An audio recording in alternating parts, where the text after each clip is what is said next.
Hi అండి, welcome to my channel. ఈరోజు వీడియోలో మీకు బీరకాయ శనగపప్పు ఎలా వండాలో చూపించబోతున్నానండి.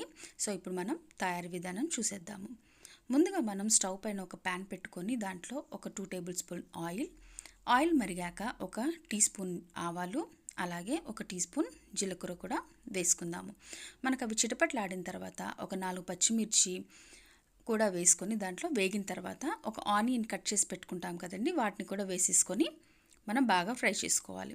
ఇక్కడ నేను ఒక 1/4 టీ స్పూన్ పసుపు, అలాగే మనకి ఆనియన్స్ వేగడానికి కొద్దిగా సాల్ట్ కూడా యాడ్ చేశాను. మనకి ఆనియన్స్ అనేవి బాగా వేగిపోయిన తర్వాత ఒక టేబుల్ స్పూన్ అల్లం వెల్లుల్లి పేస్ట్ వేసుకొని పచ్చివాసన పోయేంత వరకు మనం వేయించుకుందాము. సో ముందుగానే నేను ఏం చేశానంటే ఒక 1 కప్పు శనగపప్పుని నానబెట్టి పెట్టుకున్నానండి. కొద్దిగా త్వరగా ఉడుకుతుంది. సో ఇది కర్రీ అనేది చాలా చాలా టేస్టీగా ఉంటుందండి. ఇది రైస్లో కానీ చపాతీల్లో కానీ చాలా బాగుంటుంది.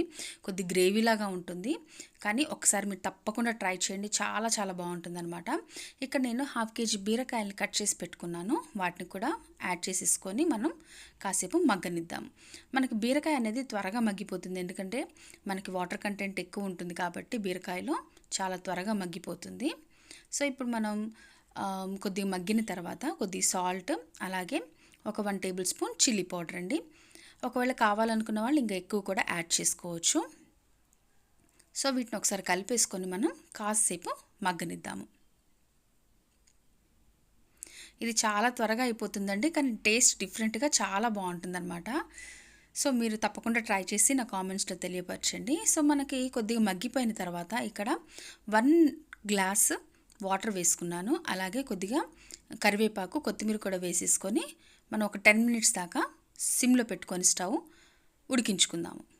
ఇది ఇలా వేసుకోవడం వల్ల ఏమవుతుందంటే మనకి ఆ కర్రీ లీవ్స్ది అలాగే కొరియాండర్ టేస్ట్ కూడా గ్రేవీలోకి దిగి చాలా బాగుంటుందన్నమాట టేస్ట్. సో మనం ఒక్క 10 మినిట్స్ మగ్గనిద్దాము.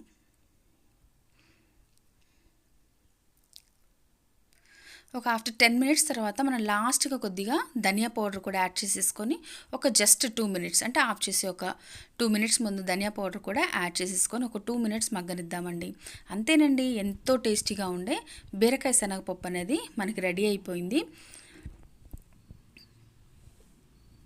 చూడండి ఇక్కడ ఎంత బాగా మగ్గిపోయిందో. గ్రేవీ అనేది మాత్రం మనకు ఆ శనగపప్పు అలాగే బీరకాయ టేస్ట్ కర్రీ లీవ్స్ది అంతా గ్రేవీలోకి దిగి చాలా బాగుంటుందండి.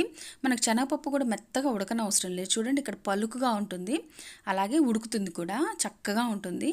సో మీరు కూడా తప్పకుండా ట్రై చేయండి.